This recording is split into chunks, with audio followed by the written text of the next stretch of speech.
Hey, everybody, you are in for a great show today. We are going to be talking all about making money online. and that's who we are. We are here to provide you with great financial solutions. Great financial solution. And I got the soundboard here today. If anything comes out that doesn't sound funny that we're talking about, you might hear me say, let's try it again. You might hear me say, don't fall for that. So I'm still getting a little accustomed to it, but I really hope that you enjoy some of these sound effects and a lot of these slides. We're going to have some great information for you today. You're in on a treat because it's very important to understand how to build a course.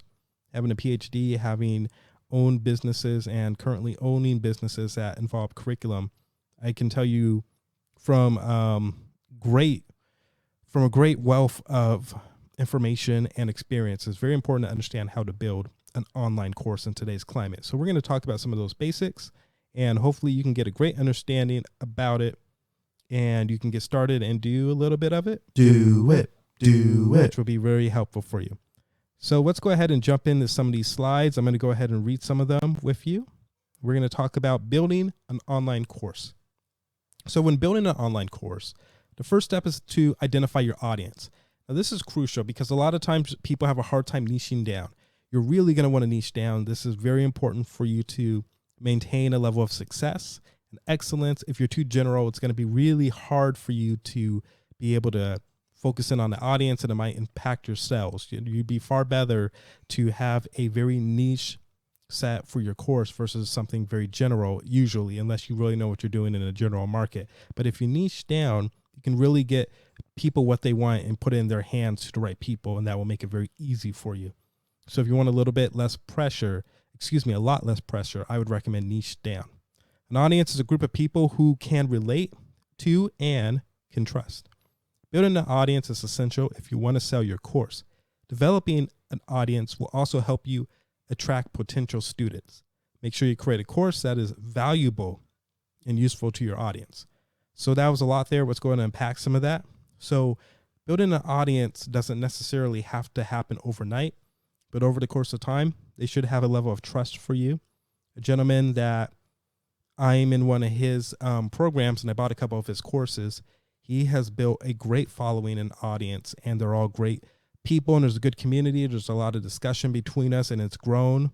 We work with each other on side projects with his guidance still there, and it's a beautiful community. And that's kind of what we would like for you here. So that's why I'm always going to recommend. Like the video, leave a comment, and subscribe. That way we can have community here because it's important for you to grow, and you can have other people, like-minded people with you right here for free. So watch these videos, like, comment, and subscribe. Hit the notification bell so that you can have more information and you can be a part of a team of people that are all trying to do what you're doing. All right, let's go ahead and move on to the next slide. Okay. People want to learn how to do something. Very true. Understanding this concept will make the difference between making a sale and wasting your time. Very true. It can also provide step-by-step instructions and guarantee results. People are willing to pay for it. However, building a course without a solid concept may lead to a waste of time and money. So what you don't want to do is waste people's time and money. You want to make sure that you really give them a lot of value. There should be a good exchange. Ideally, in a perfect world, it'd be a fair exchange, but it's hard to get it right. So I would always recommend that you value putting value into the exchange. So you're going to take a monetary gain usually when you do an online course.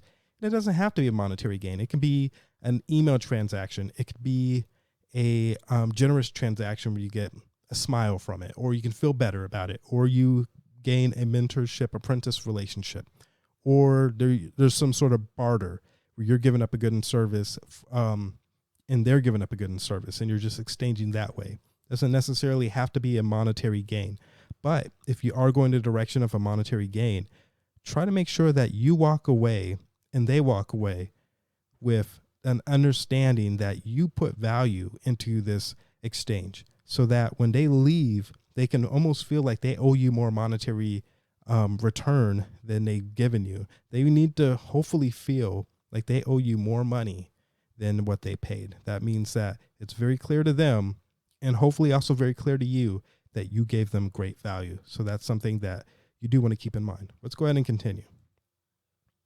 I'm going to zoom in on this picture. It's quite a nice little picture. Very cool. Let's go ahead and talk about this slide. A successful online course will engage its students. Engaged students are more likely to complete their course and will be satisfied with the course.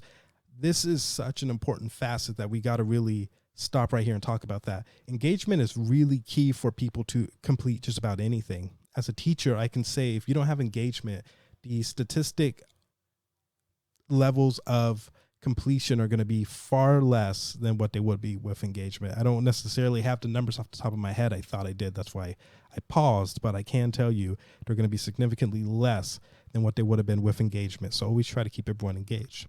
For this reason, you should build a course with plenty of interaction.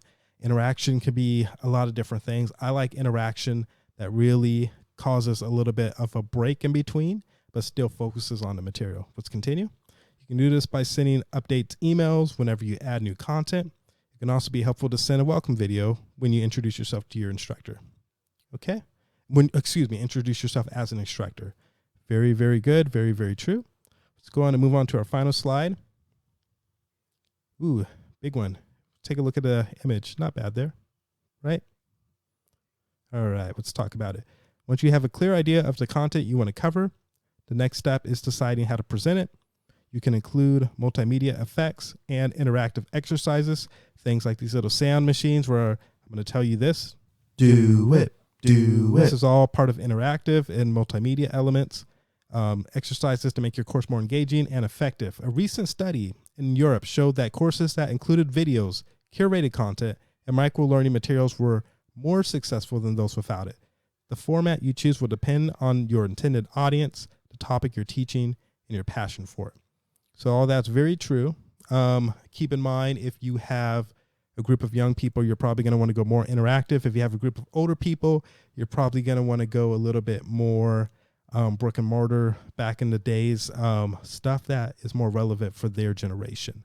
So at this point, I'm going to tell you to please like the video, leave a comment, and subscribe. You heard the man, which is me. I made all these effects, so hopefully you enjoy them. Yeah, you really want to please give us some engagement so that we can continue to find things that you like and find ways to help you on your course as you continue to make some money online. This has been a great experience. We're going to have more of these courses like this in the podcast style. It's been pretty helpful. We've been getting a good turnout and hearing good things from it. So please, again, leave your comments so we can answer some of the questions, maybe even throw you in on a call so we can have that sense of community and get a great flow going here for everyone. So be well, everyone. We'll be back for the next one.